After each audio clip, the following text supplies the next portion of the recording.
Locked in the bunker, shadows shake. One man clapping secrets awake. Board games living, dice they break. Echoes pounding, hearts they quake. In the bunker, board games rolling. One man clapping, stories growing. Hard rock thunder, speakers blowing. Clapping loud, the unknown. Welcome to the sound of one man clapping. I am the one man coming to you not from the bunker, but from the discomfort of my bed for reasons which will become clear. I have finished my medical fast, so I'm back on food, which is an unbridled joy that no one should have to experience, but more importantly, I'm back from PAX with a full wrap. After getting through a few days of feeling very post-PAX COVID-y, I herniated a disc in my back, so I'm stuck flat on my ass. 1 star, do not recommend. That's not going to get in the way of this cathartic bit of solo therapy. True story. This week I'll be going through all my usual rantings. Please note these are enhanced by prescription strength painkillers and will include such delights as the games I've played and incoming! 4 exclamation marks. But I will be doing everything through the lens of my time at PAX, so there'll be no special blathering monologue this week. The whole episode is just one big bonus slathering of PAX-related ear porn. Get comfy. If you also have prescription medication that may enhance your listening pleasure, now is the right time to get that sorted. I refer to legally prescribed medication. OMC does not condone the use of illicitly obtained substances. Disclaimer. Now, on with the show.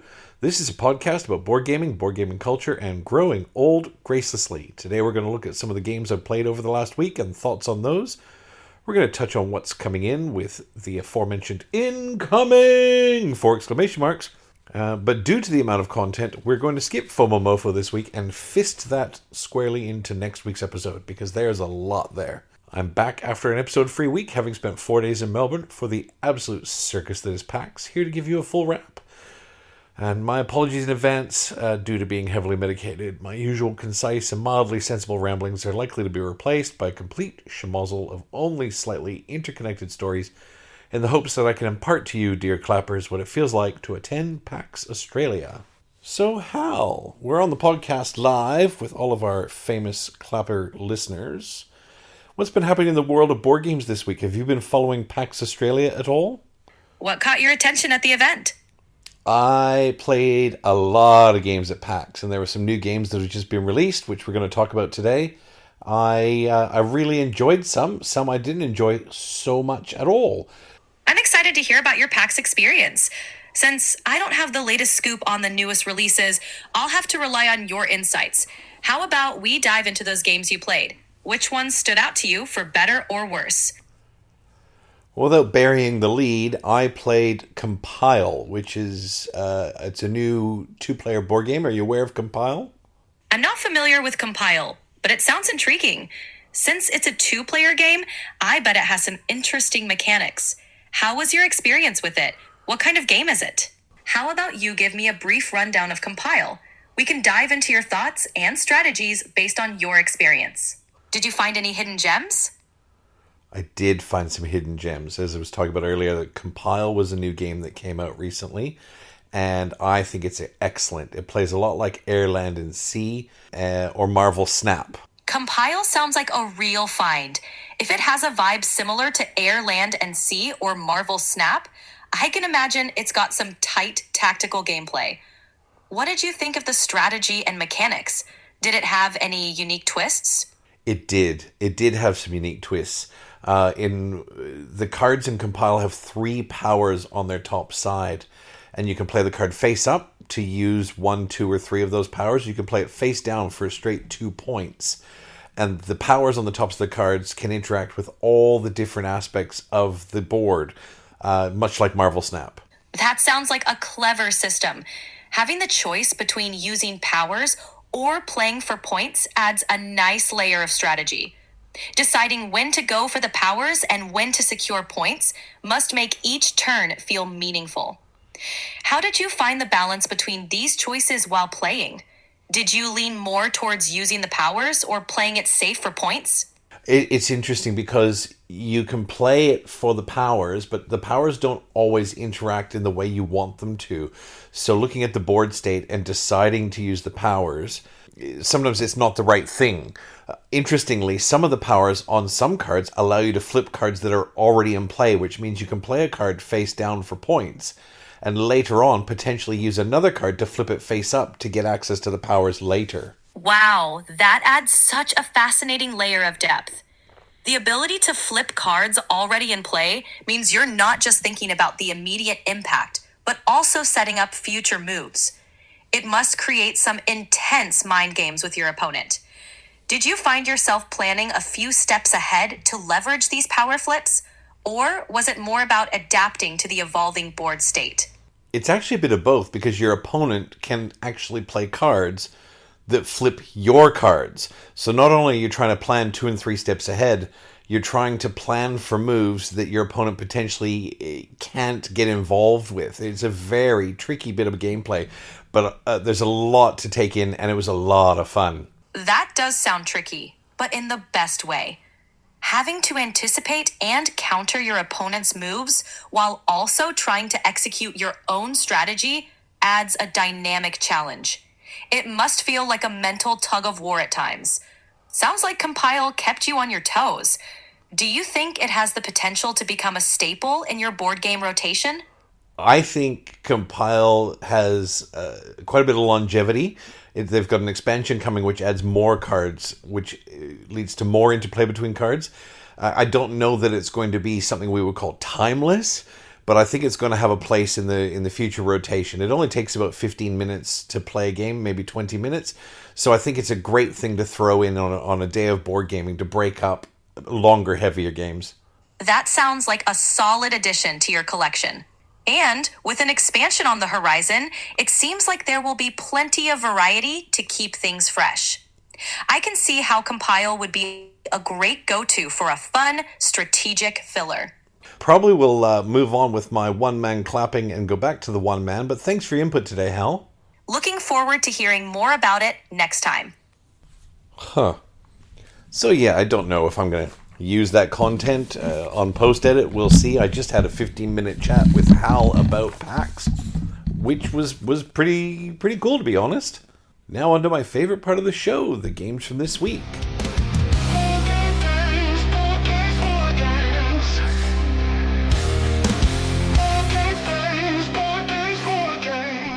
I gotta come up with a better name than that. Games from last week. The games. D's games. The games that were. Maybe. That's got a nice dramatic tone. Anyway, it was a massive week for games this week, not just because I played a lot of games, but because one of the great parts of PAX is that I get to try games I normally would not play. As a general rule, I'm a mid to heavy Eurogamer and love campaigns. I like a bit of Ameritrash, but in small doses. I see you on the shelf. Cthulhu Death May Die. But PAX brings a wealth of opportunities to branch out. So the games that were a little more varied than my usual fare. Consequently, saddle up. This is going to take a while. It's a good spot to pause and get yourself a fresh glass of whatever keeps you alive. I will not be doing every game in detail. Hashtag how to lose your listeners in 10 easy steps and 9 hours. But here we go. I got to play a game of Everdell Farshore. I actually own Farshore, but I have yet to pull it down from the shelf of shame. It's a sequel of sorts to Everdell, and interestingly, it's rated heavier on BGG than Everdell itself, but I actually find it much lighter in the gameplay. They're doing plays of Farshore at PAX, which I also did last year, and bought it after playing it last year, but I wanted to refresh my hand, so to speak. So the gameplay is a lot like Everdell. You got cards in your hand, and you have to pay resources to plunk them down on your tableau. You've got a meadow of cards to choose from, which is the market, and you have treasure. There's treasure everywhere. You get treasure from playing cards, you get treasure from not playing cards. You've got a little sailboat that goes up your points tracker, and every 5 or 10 points on there's a free treasure. And treasure is either 2 in-game points if you don't use it, or it's a free resource of any kind if you do. Farshore has the same quality of gorgeous resources. Beautiful seashells, gooey little seaweed bundles. It's gorgeous. It's beautiful. And you start the game with 1 metal anchor, and you can play it once. That's it. You can't get any more. And the anchor allows you to play a critter for free that matches a construction you've just played. So it's akin in Everdell of closing the little wooden door on the cards. You play a construction that's got a little wooden door, and you can play a matching critter for free, and you close the little wooden door as if that creature has moved into that space. Well, in Fireshore, you plunk the anchor down on the construction, and you get to play the critter for free. It's uber powerful, and it actually gives you the ability to play critters very early in the game that you wouldn't be able to get out till season 3 or 4 because you just don't have the resource engine. Fireshore's a lot lighter on the resource squeeze than Everdell is. I'm really actually quite hopeful that I will get the Fox to the table on this one. She's moving more and more into these sort of mid-weight worker placement games and really enjoying it. And I actually think the Peanut would handle Fireshore, despite it, as I said, being rated higher in weight than Everdell itself. It doesn't have the expansions that Everdell does. Everdell has 974 expansions, and they're great. They really are great.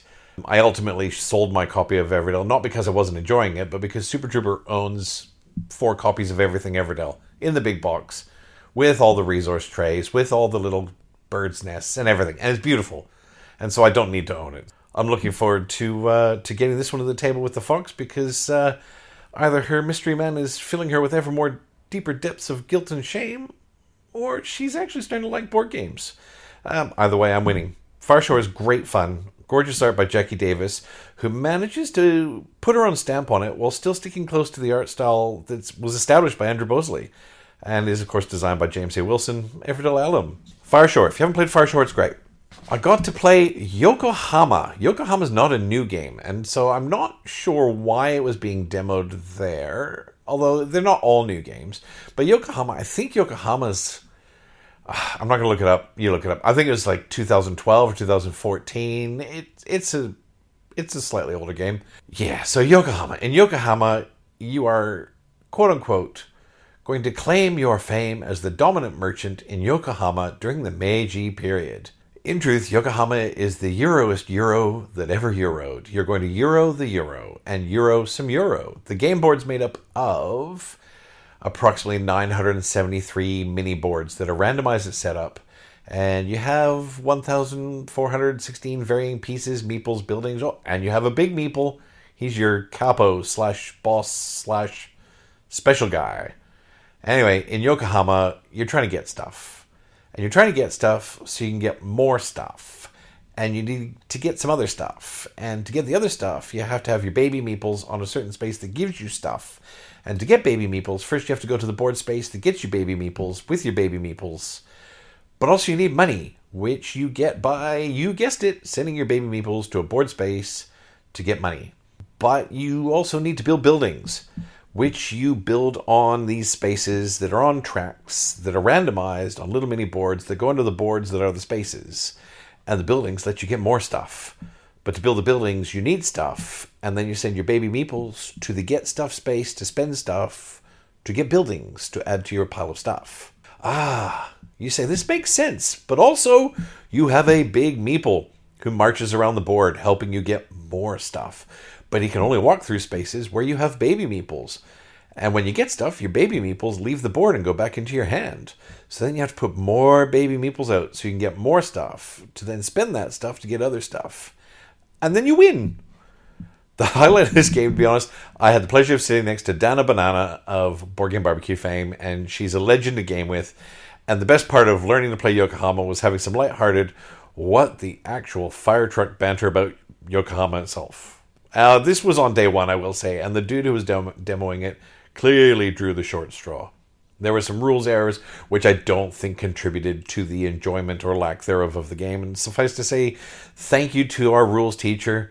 I played Yokohama. I would probably play it again, so long as Dustin wasn't playing. I love you, bro, but this would take longer than Twilight Imperium 4, with all the expansions at 6 players and a lunch break. I'm glad I played. I would be equally glad not to play again. If getting stuff to get stuff is your thing, then this game is for you. It's designed by Hisashi Hayashi and art by Various, and to be honest, there's not a lot of art. This could easily be called the classic painting titled Knizia in Ivory. There are literally more icons than board game. That's Yokohama. I'm not going to give it a rating. As I said, If getting stuff, to get more stuff, to get stuff is your thing, this is for you. This is resource management, the spreadsheet. Not unenjoyable, but also not enjoyable. Played following that another Japanese game, and this was Nekojima. Yokohama, then Nekojima. Nekojima, because Isle of Cats was taken, so it's called Isle of Cats in Japanese. Nekojima, that's what it translates to. Look it up. This is basically cat Jenga, and it is awesome. I don't have many dexterity games in my collection. The only one that I can name off the top of my head is Paku Paku, and that's more of a race to the bottom, like a drunken rhino in an antique shop. This, on the other hand, is some precision gaming. On your turn in Nekojima, you're going to roll 2 dice, and they're going to come out with 2 different colors, and you've got a map. I guess you think of it as a map. It's a big disc, middle of the table, with 4 colors on it, and they represent the 4 quadrants of Cat Island. And so you're going to roll these dice, and it's going to come up with, say, pink and blue. And then you're going to draw a little cube out of a bag. And the cube is going to be white, pink, or blue. I think also white, magenta, or blue. There's black ones in there. We'll get to the black ones. And so the color of the cube dictates the color of the power line you're going to take. And the power line is attached to 2 poles. So if you draw a light blue cube, you're going to pull the light blue power line off the table. It's already pre-attached to 2 poles of varying lengths. And then those poles have to plunk it down in the 2 quadrants that you dice rolled. I've made that sound way more complicated than it is. And I've realized that doing a podcast medicated is maybe not the best plan. But if I don't do it now, you're not going to get one at all. And we're going to roll into next week. And time waits for no one man. So you roll dice. There's 2 colors. You're going to grab 2 power poles and you're going to plunk them down on this circle. So if you roll a pink and a blue, the 2 power poles are going to go in the pink quarter and the blue quarter. And the line has to match the cube.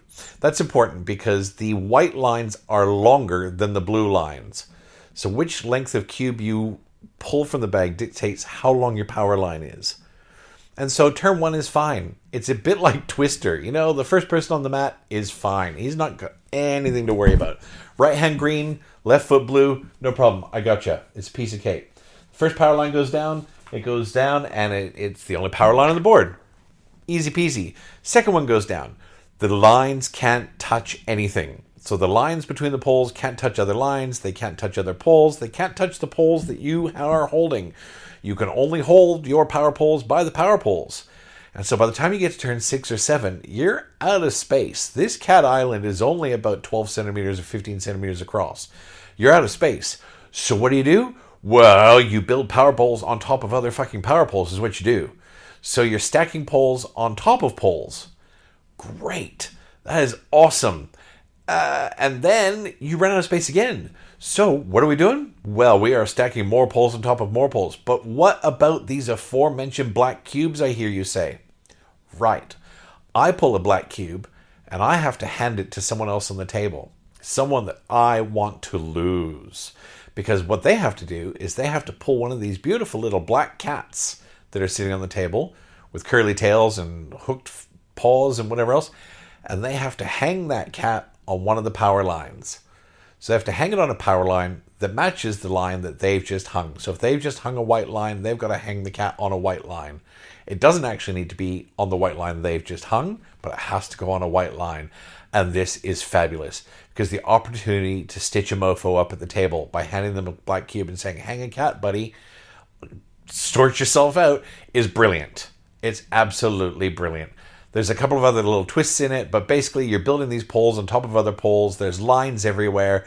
And then you get handed a cat and you're like, screw you, man. And then when you hang that cat, you are high-fiving yourself so hard.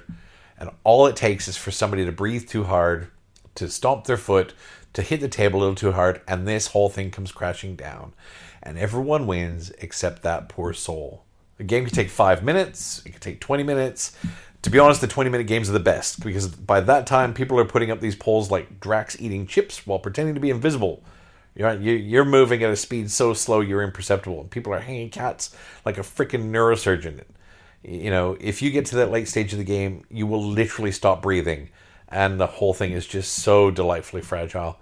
Nekojima is fun, stressful, and what I love about it is everyone can play. It takes 1 minute to teach. There's a fabulous variant as well that has these little cardboard tokens which have birds' nests on them, and once 2 poles are stacked on top of each other, the birds make a nest on the top pole, and you cannot put a 3rd pole on top. It forces you to navigate ever more cluttered space, fighting for real estate on the island itself.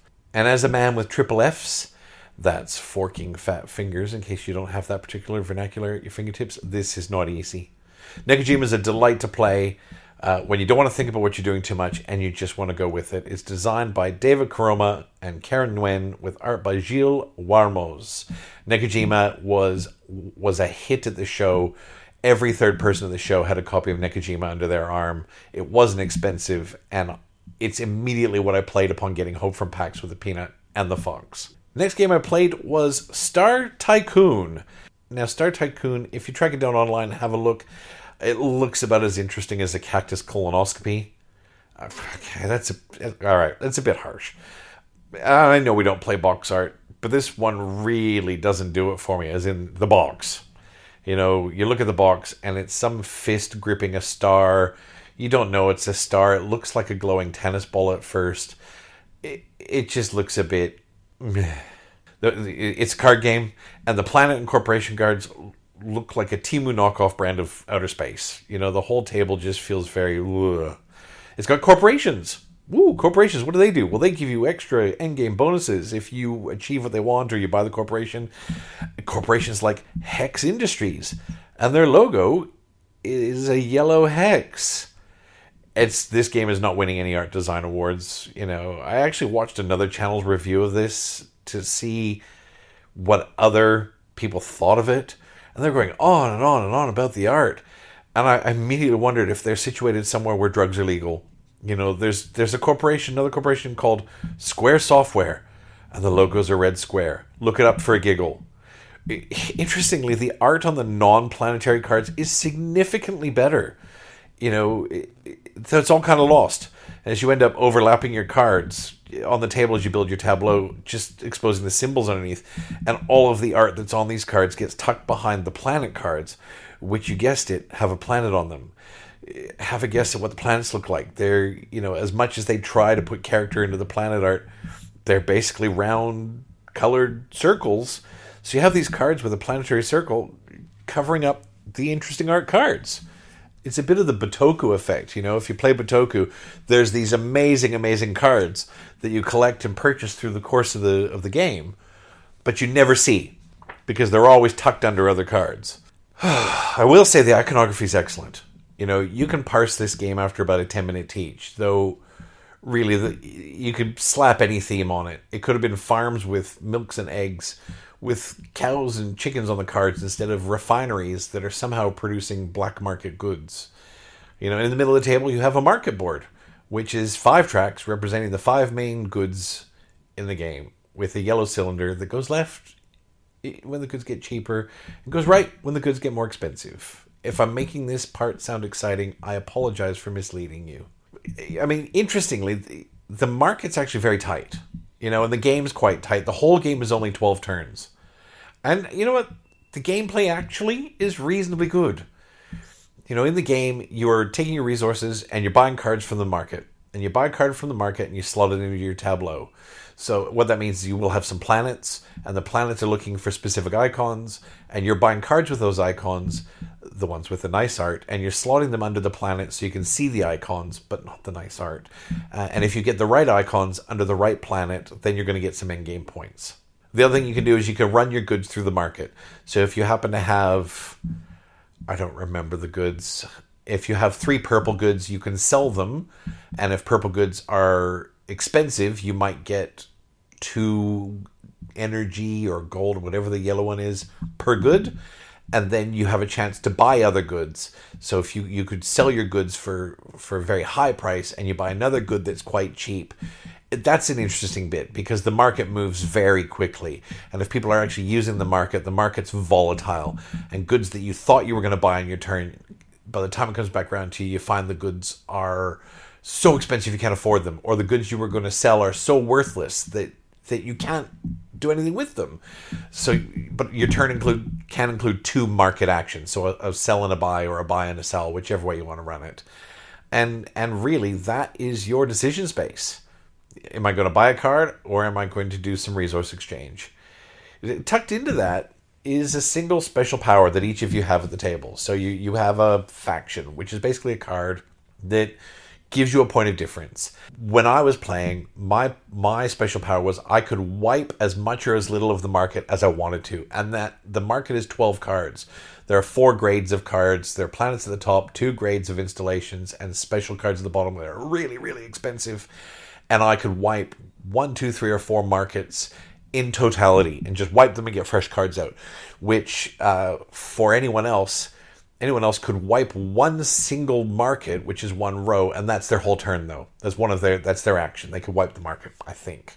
And then on top of that, there's an event that comes out that lasts the round. A round is 3 turns. And then you earn your points by slotting the right cards to the right planets, which... And each of the cards you slot generate different resources. So every 3 turns, there's a resource generation. You know, it's your terraforming Mars. Grab. Got all my resources. We start again. What's interesting, though, is those 2 little bits. You know, the special power that you get and the round event. They make a game that I would actually consider otherwise barely tolerable into something that's more than a little interesting. You know, the interplay between your asymmetric powers and how they can shift the game state is really the winner here, because they're not just tokenistic. You know, one of the players at the table, she had the ability to use black market goods, which some resources generate, or some installations generate. She's the only one that could actually use them as a wild resource. We could all use black market goods, but I can only use a black market good to pay for an installation that wanted black market goods. She could use them as a wild resource. That was interesting. You know, and given that you only have 12 turns, it's very, very tight. The last thing that you have as an option during your turn, and if I'm missing something, my apologies to the developers and designers. Peter, who I believe is one of the designers, was at the table teaching us. Peter, you were a gentleman. I really appreciated your time. You're superb at teaching the game, so thank you very much. You can reserve a card, which means on your turn, you might not be able to afford it, but you can go, I need that card. I want that one right there. You can snatch it up. You can put it next to where your tableau is, but that is your turn, right? That's your action. And so it's a very expensive thing to do when you only literally have 12 turns in the game. But it can be very powerful. It wasn't a great game, but it is a game I would happily play. You know, and it's helped by the fact that the whole game is about 20 to 30 minutes, making it a fine break between Euros for a light reset. And to be honest, the only reason I didn't come home with the game from PAX was because it had sold out on day 2. You know, I would have happily bought this, art aside, presentation aside, and popped it on my shelf because I think it's interesting and it doesn't overstay its welcome on the table.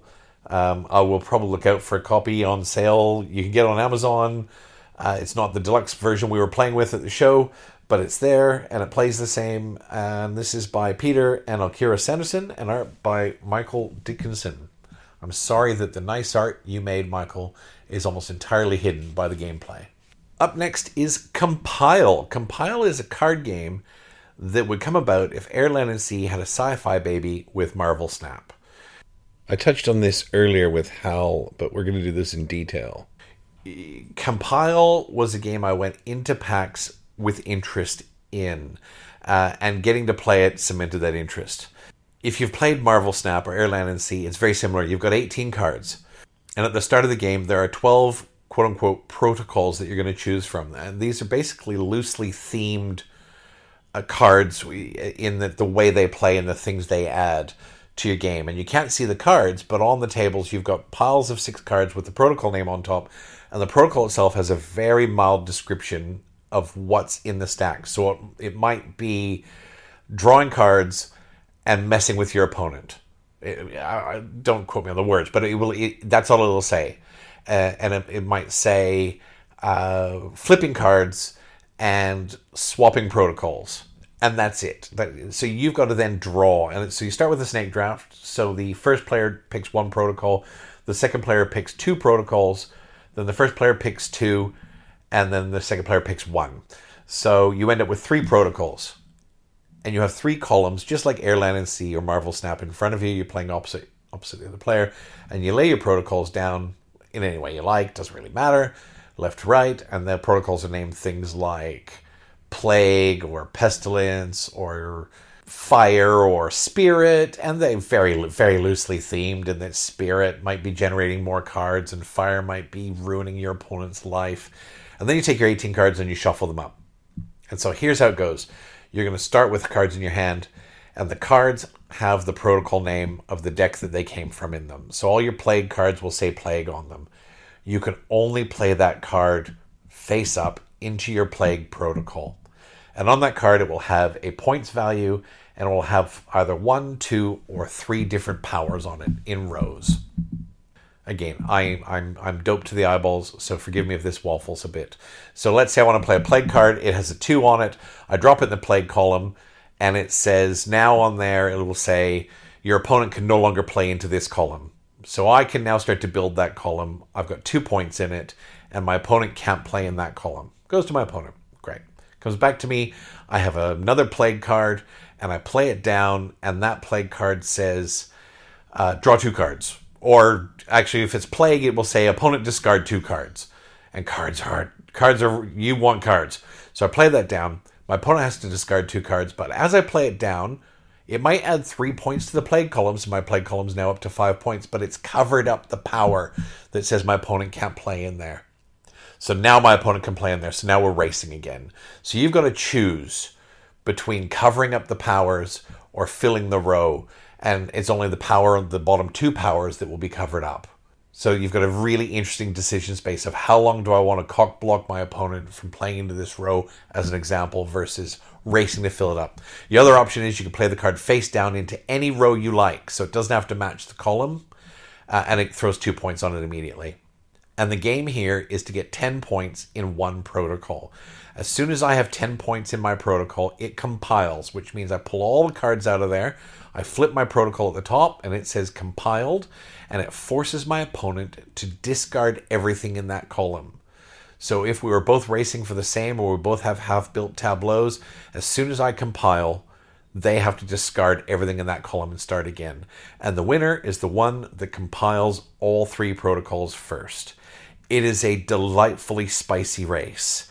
And it's further zestified by the fact that you not just have to have 10 in your column, but you have to have more than your opponent. So if I happen to get 10 in my column, and on my opponent's turn, he gets to 10 or even 11, you can't compile same turn. You have to compile as the start of your action. So if he gets to 11, then I have to somehow beat him in that column. And you can do that by playing a matching protocol card or playing something face down. But if my hand happens to be empty, then he's going to win. I can't get anything into there. I have to spend my turn drawing back up to 5. And then he's going to compile, and I will lose all my progress. All of my cards get discarded. It is awesome. What's delightful is you get these moments as well where you'll play a card face down because you know you've got a card for another protocol that will allow you to flip that card later.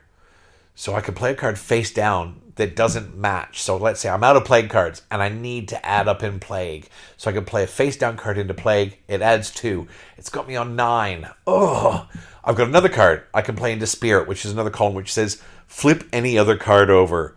So then I can go back to that card that I placed in plague and flip it. And I get all the benefits of the flipping of that card, just as though I'd played it. And that might pump me up over 10 all of a sudden. And if you've been mathing this, you know we're each drawing 3 protocols out of the 12. So there are 6 protocols that weren't chosen. And that adds up to 93 quadrillion combinations of gameplay. Full disclosure, I did not math that. I made that number up. But I'm pretty sure I'm close. There's also an expansion coming that adds 3 more protocols. I will absolutely be adding that to this little box of FU, because I can see this having a lot of really fun moments. And it's the kind of game that it's a 5-minute teach. It's 20 minutes of throat punching each other back and forth. And I could see myself just playing Compile for an hour. Let's do it again. Let's go best of 3. It was my favorite new game of PAX. I can't wait to get it to the table. Compile is by Michael Yang, with art by Nolan Nasser and Keegan Moore. Did I mention the cards are spectacular? every card has foiling on it, like little circuit boards running around the outside, right? There's no art per se, as in there's no flavor art. Each card looks like a little sort of circuit board. They're all metallic. They're all glossy. They are gorgeous. That was Compile, my favorite game of PAX. I had the pleasure of catching up with the legends at Board Game Barbecue. We did have dinner together at Five Guys on night one, which was awesome. Love a bit of Five Guys. That's one of my other monikers, long time. Just got on my first year anniversary as being the Five Guys guy. So I had dinner with the guys. Shout out to everyone, including Tristan and Sigmund from More Than Meeples in Brisbane. You guys run one of the best game shops in the country. And I got to play Things in Rings with these guys. Now, Things in Rings. If you haven't played Things in Rings, it's basically a Venn diagram on the table. And each major circle is going to relate to something. So one of the circles relates to the word, as in its spelling or its structure. And one of the circles relates to, I'm going to get this wrong because I really don't care, to an aspect of it, whether it's its physical properties. And one of the circles relates to how it's used. I don't know. I played 3 games. So, for example, you've got one person who's the knower, and I don't think I saw any games in which the knower wasn't living in misery for 15 minutes because they will draw a card and agonize over, or someone will play a card rather. My apologies. What happens is somebody plays a card and you play it into the ring or the section of the Venn diagram that you think it will fit, because the knower has these cards saying, well, the word has to be 5 letters or less. And if it's 5 letters or less, it goes in that circle or one of the linkages. And the property is, it's something man-made. And the context is, you find it at a zoo. Making this shit up, I don't know. So I'll play a card and it will be banana peel. And the knower will have to go, well, what the shit? Is that more or less than 5 letters? That's easy. Is it man-made? No. Is it in a zoo? Maybe. And there's another section way off to one side that says doesn't match anything. And so I'll play a card, and then the knower is responsible for moving it to where it belongs, which is entirely subjective, because the knower just gets slayed at the end of the game, right? They just get absolutely destroyed by everyone at the table. There's not enough money in the world to make me the knower. I think I played 3 games. It's not that I didn't enjoy myself, but my mate Sigmund from More Than Meeples, someone would play one card out on Sigmund on one side, and I think it was Jules on the other, and someone would play a card and be like, yep, I've worked the word out. I'm like, fuck you, dude. There's one card on the table. How did you work it? It's all right. I got it. And someone would play a second card and goes, yep, got the context. And so then I'll play a card and they'll go, no, it doesn't go there. And I'm like, guys, I'm going to throat punch you. Just let me play my card in the wrong place in silence, because I'm clearly a moron, and we'll all move on. So I play the card, and then the knower has to pick it up and move it to where it belongs. And if they pick it up and move it to where it belongs, you have to draw another card. And if you played it in the right place, you don't have to draw another card. And the way you win is by getting rid of all your cards or flipping the table. Those are the only 2 ways. So you can either get rid of the 5 cards in your hand, or you can flip the table with a great big FU. Yeah. Things in Rings. I can see enjoyment there. It's just not for me. I'll put it in the same box with Turing. Put it in the same box with Turing Machine, which I can see that. I can see it. This whole sit down and well, that ends in E. Is that end in E? No, that ends in A. Well, is the words ending in a vowel? And well, wait a second. It's 2 syllables. Are they 2-syllable words? Are they 3-syllable words? Are they 1-syllable words? Are they words that are part of a compound word? And then it's my turn again. I'm like, well, fuck, I don't know. I'll just put this card here. Nope, that's not where it goes. Of course it's not where it goes. I have no idea where it goes. But I'll put it there, and I'll draw my new card, and then I'll go back to all right, these words. Yeah, it's not for me. It was designed by Peter C. Howard with art by Snow Conrad. I'm not sure what art there is, because it's 3 strings. I guess there's art on the cards. There's pictures of bananas and toasters and whatever else. I can see it being really, really cool with the right group of people. If I had to play again, I think I just want to be really, really blitzed on Shiraz, because then it's well, I'm either going to see connections that my sober brain can't put together, or I'm going to care so little that I'm going to have fun anyway. That's Things in Rings. Now, moving on from Things in Rings, I played Landmarks. Now, Landmarks was one of the coolest games of the show. Landmarks is Codenames meets the quest for El Dorado, right? So just let that soak in for a minute. So Codenames meets the quest for El Dorado. So in Landmarks, you are working as a team to get off the island. There's this cloth map with hexes on it, and you've got a little sideboard, and on the sideboard there are different categories. There's a stack of hex tiles that are dry erase, and then you've got a little section. You've got different sections where you can cross things off as you discover them. And you've got a person who, like the knower in Things and Rings, has a copy of the map on the island. And in order to win Landmarks, you have to get at least one treasure, and then you have to find the exit. And so the guy or the girl who's got the map and is doing the guidance, it's their job to guide you off the island. And so as you start, the card with the map will give you 3 words, and the words might be rose, swordfish, and car. I don't know. And it will tell you it'll tell you to write these on 3 little tiles and put them out on the map in specific places. And you're off. And on the map, you've got traps, you've got curses, you've got antidotes for the curse, you've got treasures, you've got the exit, and you've got water. Hold on. Just hold with me. So, if I'm the map guy and I want my guys to move towards the water, and the water is next to the swordfish, I might write scabbard on the tile and put the tile down. Then they have to put the tile where I think I want the tile to go. And so they'll go, well, it goes on swordfish, but swordfish is attached to 3 different tiles or 3 different hexes, and they've got to make a guess. And they've got to drop it there. And I can't say anything, but I can indicate on the little tracking board on the side as to whether or not they've got to the right place. So for example, you start with 7 tiles.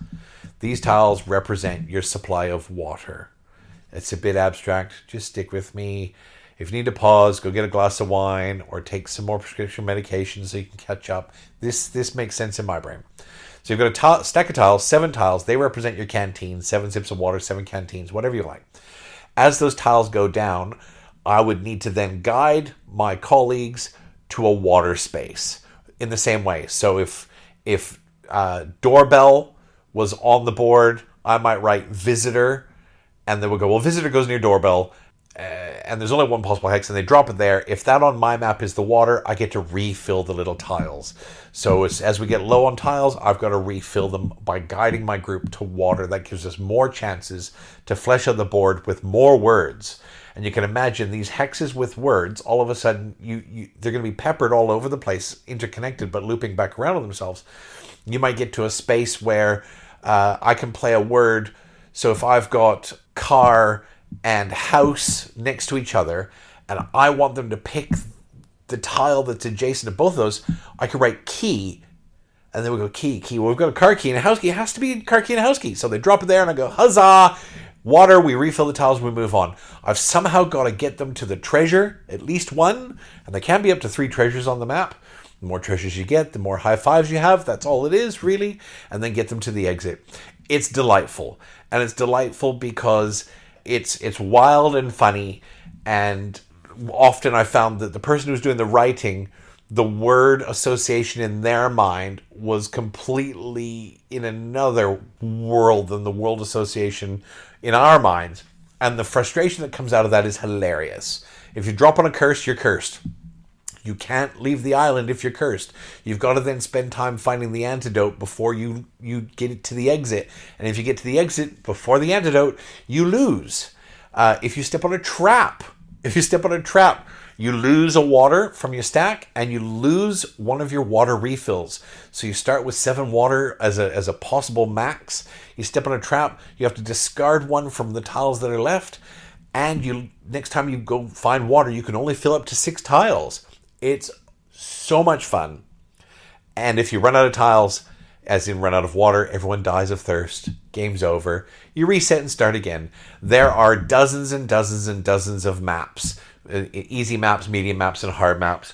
And I can't wait to get this to the table with a bunch of people, especially after a bottle of wine, because I think it's fantastic. I did not expect to like this game. I am not as the great Tapio of PlayCon echoed. a fan of fun games. I do enjoy them in small bursts, but I don't reach for party games as a rule. I cannot wait to play this. This is designed by Rodrigo Rego and Danila Valente with art by Aaron Ng. It was great.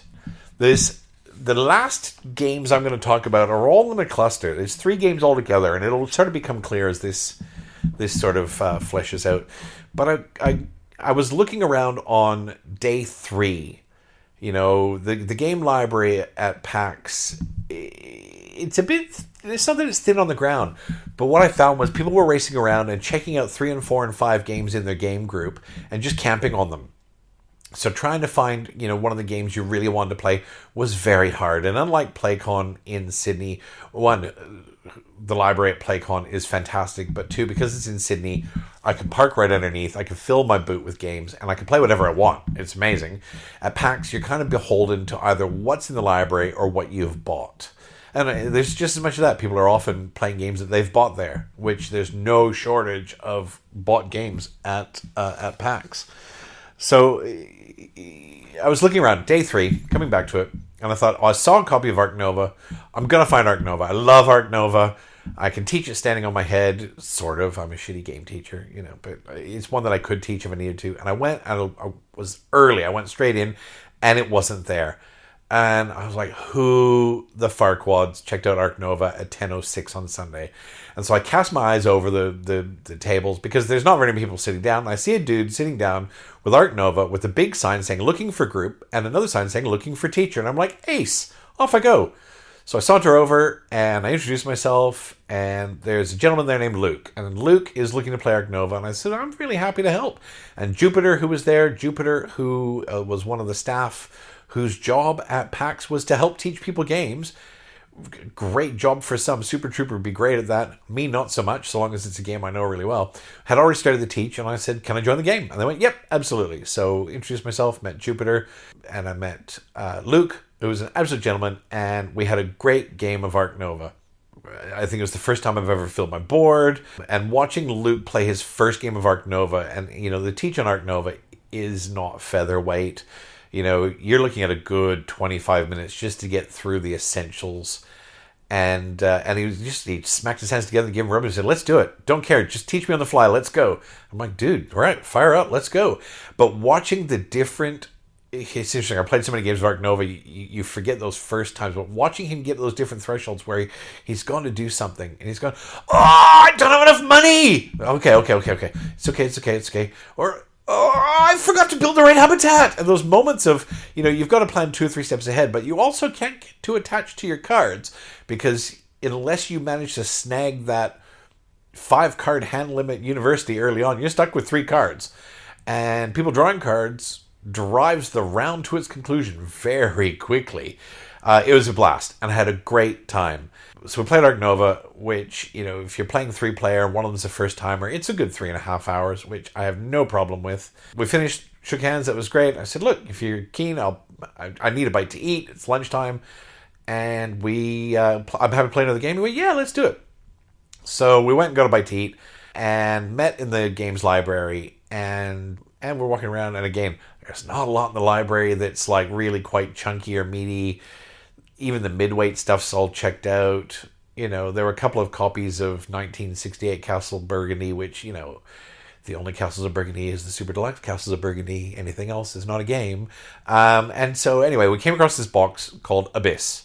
And Luke said, I've heard good things about this. Do you want to give this a go? And Abyss has this like weird golem-y, I don't know what it is. It's a dude on the front. And it just look. But you know what? Hey, if somebody who's enjoyed Arc Nova says, I've heard good things about this, let's do it. So we checked out Abyss, we sat down, we opened it up. There were 2 young kids sitting next to us. Sorry, it was Matthew and his mate. Oh, I wish I could remember. They were lovely young dudes. Probably 20, 21, 19, 23, somewhere in there. Babies. They were setting up some sort of card game. And Luke said, hey, do you want to join us on this one? And they kind of looked at each other, because Luke's sort of, my age. As 2 old dudes with this dusty old box with some merman on the front. But to their credit, they went, yeah, sure, why not? So we got it out, we set it up. Abyss is an older game, right? So you open it up, and this game of Abyss, this had been around the block. This was sitting in a window front in Amsterdam, ready to retire. Like, it was looking pretty crusty. And but anyway, I said to Luke, I'm going to pass the teach on to you. I taught you Arc Nova. It's your turn. He went, yep, no problem. So I got the game out, and we went through the teach, which seemed a little clunky at first, but really wasn't in the end. So Abyss is it's a game of 3 card markets, basically. The theme could be anything realistically, but basically you're bidding for cards in an emergent market on the top. Cards that don't get bought go into a secondary market in the middle, and then down the bottom are expensive cards that you can buy with the cards you've bought at the top, basically. So on your turn, on your not turn, actually, you can, as the market comes out at the top, the emergent market, you can buy those cards, and as they go along the top, they get more and more expensive.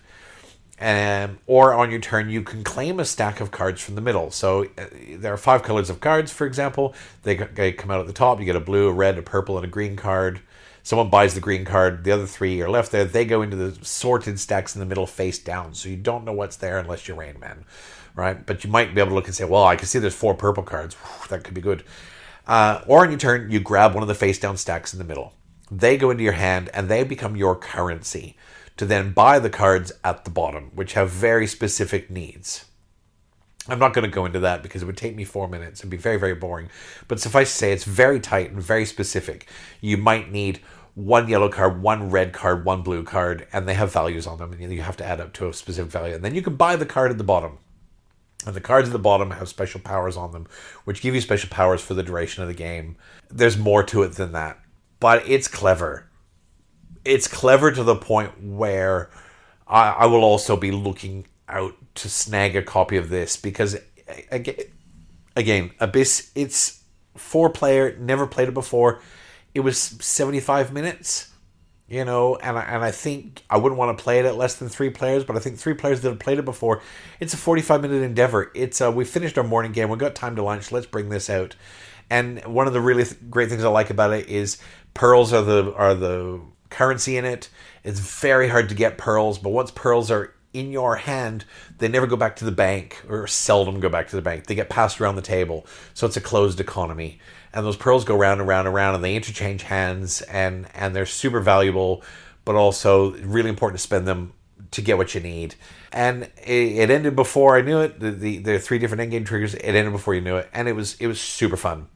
And we had a great game, the 4 of us, and this is where the story gets really interesting, because we were playing with these 2 young fellas who sat down with 2 old fellas, and they had a blast. Like, we're doing the teach, or Luke's doing the teach, and you can see these guys are video gamers. They'd come to PAX for some Halo exhibit in the video game hall, and they thought, well, let's wander over. And I said to them, what brought you over to the ultra nerd side? And they went, well, we love card games. We thought we'd come over, we'd try some card games, and blah, blah, blah, and here we are. And we've got an appointment at 4:40 to go back because we've been told we can get these free posters at 4:40 when the show's over, but that's all we're hanging out for. I'm like, oh, fair play. Fill your boots. And so we had this game, we're doing the teach, and their faces are screwing up like, what?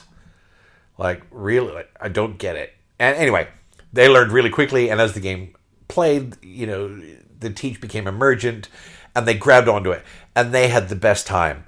And I don't think that they've been exposed to a lot of modern board gaming, and we had a great time. And to the point where we finished that, and we're packing it up, and these 2 kids are like, what's next? What do we play next? And we were having some table conversation. I said, oh, Luke, we were talking about, I said to Luke, where'd you hear about this game? And he said, oh, my favorite podcasters talk about it. Well, it was one of their favorite games. So, oh, who's that? And he said, it's So Very Wrong About Games. I went, oh, they're such good guys. They're really nice guys. They've agreed to come on my podcast at some point in the future, which I just am so humbled by. And he said, yeah, they've done a lot for me. And I went, oh, tell me more. That sounds interesting. And Luke had just been this humble dude. We were playing games. He goes, yeah, well, they've helped me with my board game a lot. And I went, I'm a little fangirl sometimes. I went, oh, so Luke, tell me about your board game. And he said, oh, I created Regicide.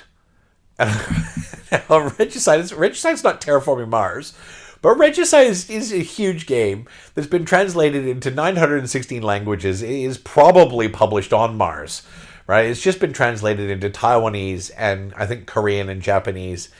And I said, sorry, you're Luke? He goes, yeah, I'm Luke Badger from Badgers on Mars. And I just laughed. I laughed. And he said, what's so funny? I said, I've been sitting here with Luke Badger from Badgers on Mars, the creator of Regicide, for 3 hours and had no idea. In fact, I taught him a game, and that makes me incredibly happy. And he pissed himself. And so the two young kids are like, well, what's Regicide? And they're like, what do you mean? You made a game? These two kids were like, what? We're sitting with a podcaster. I'm like, hold on. I have a podcast. I don't know if you would call me a podcaster. They're like, you have a podcast. That makes you a podcaster, bro. Own it. I'm like, okay, whatever. They're like, and a guy who's made a game. So they're like, can you tell me about the game? He said, well, would you like to learn it? And they looked at each other like, what? So he pulls a copy of the brand new, I think it was the Japanese Regicide, out of his pocket. He pulls it out. He goes, here it is. He opens it up. Blah, blah, blah. And like, would you like to learn to play? And so I'm like, he's like, have you ever played, James? I'm like, I think I may have played a long time ago. I can't remember.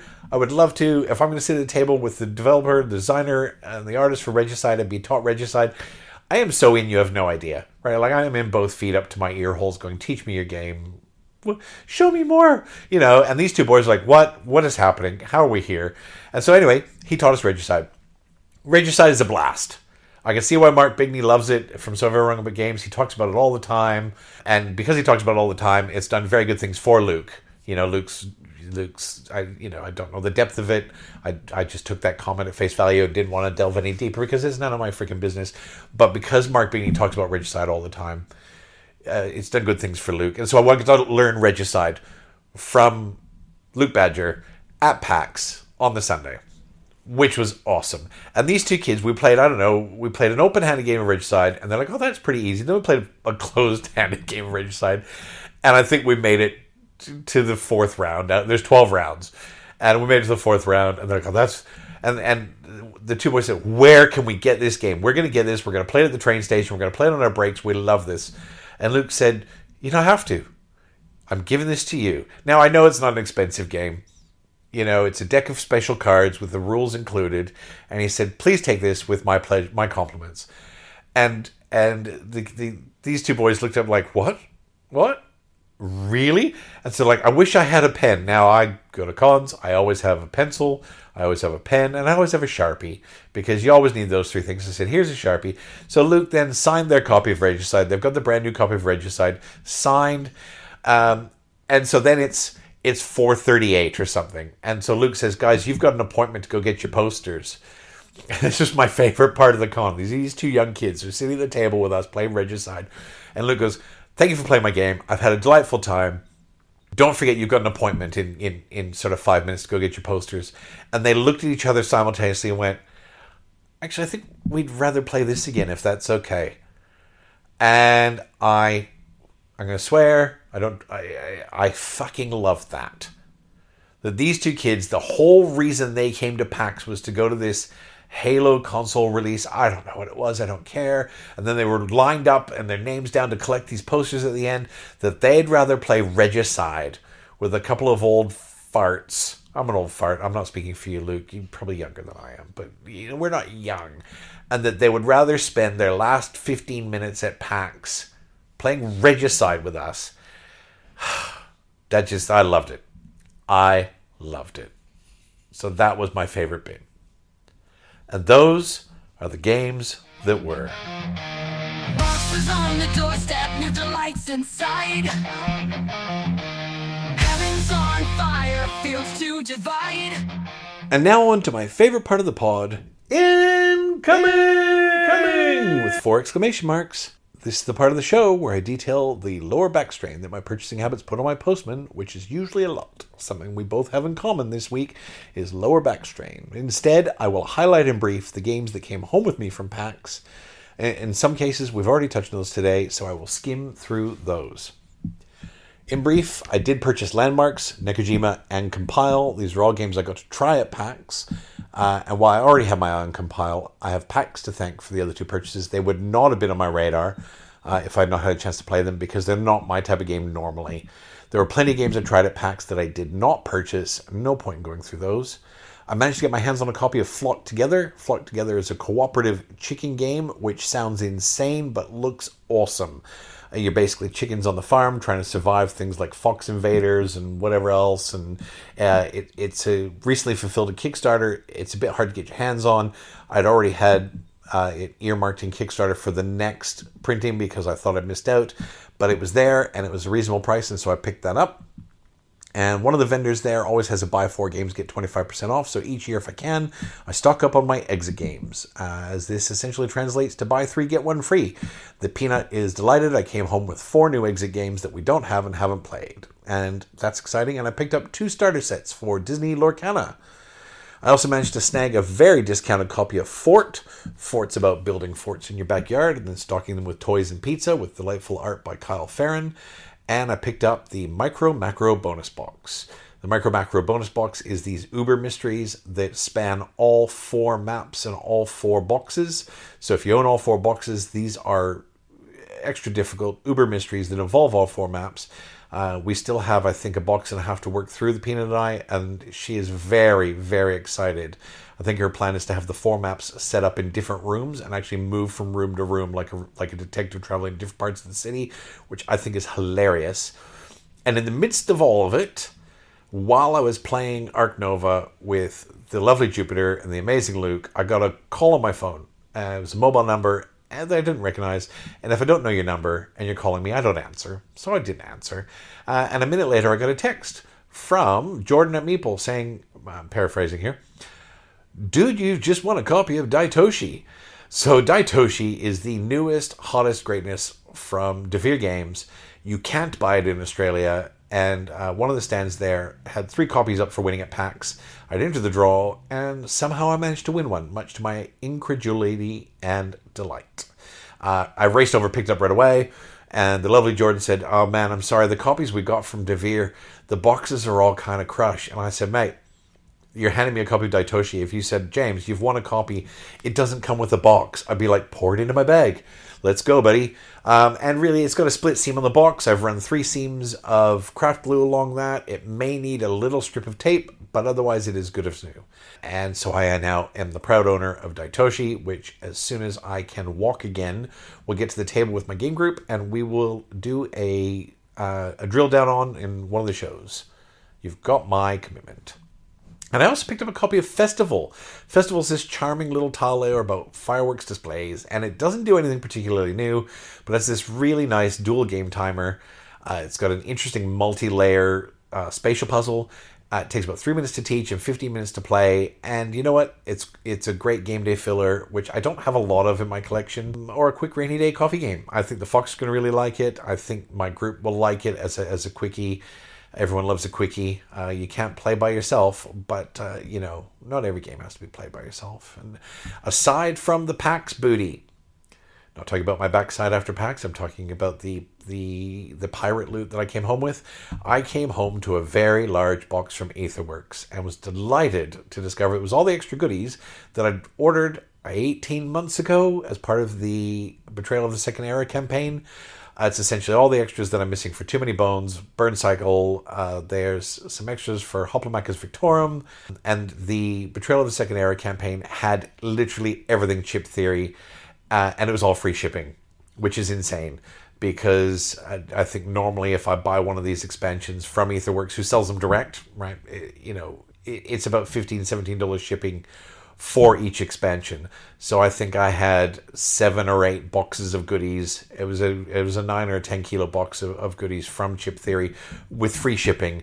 And my main pledge for Betrayal of the Second Era, which is going to be coming hopefully next month, also came with free shipping. So it's very exciting. It's something that Chip Theory plays with in some of their crowdfunding stuff off and on. I know for 20 Strong, which also fulfilled this year, I think they charged a flat fee of $20 shipping.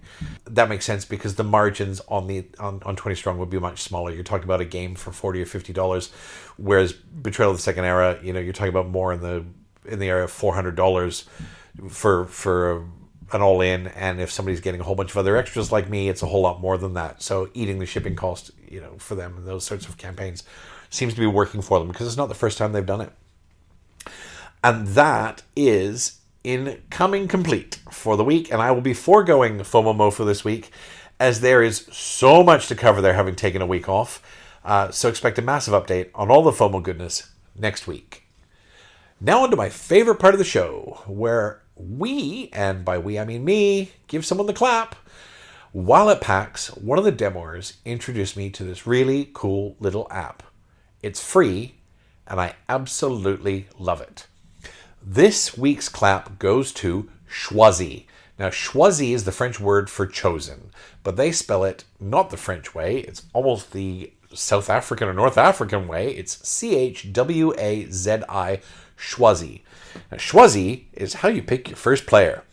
It's a blank screen. Everyone touches it with the finger. Everyone gets assigned a color. There's a little swirl on the screen, and your phone does the work for you and it goes, this finger is going first, and it takes 3 seconds, and it's wonderful for those times when you're playing Terraforming Mars, and Terraforming Mars says the first player is the most recent person to grow potatoes in their own poop. I'm like, well, none of us have done that ever, so let's use Choisi. It's awesome. It's cute. It's easy. It's an instant winner. We've started using it in the house to solve squabbles between the kids. I can use it to choose... I was going to say something really naughty and raunchy there, but I'm not going to, so use your imagination. It's great. It's free. It's a free app, and I love it. It's a simple little thing, but it's going to add just that lovely little bit of ritual to my games that I'm very much looking forward to. Choisi, you absolutely deserve to get the clap. And that concludes this week's overview of how I spend my days. You can reach me on all the socials. You can find me on Facebook by searching One Man Clapping. You can email One Man Clapping, that's WONManClapping at gmail.com. Instagram at the number One Man Clapping, or you can join the One Man Clapping Guild on BGG. Subscribe to Guild 4426. I will keep plying you with empty promises of content there until such time as they are no longer empty. And thank you as always for your time. I can only hope that the meaningless minutiae of my gaming life has made you drive home the slightest increment less boring. This week's episode has been brought to you by Sciatica. Sciatica, the pain of living half a century. Until next time, get your game on, even if you're going to play with yourself. And remember, sleeve your cards, because you're a messy, messy baby. Peace out, mofos.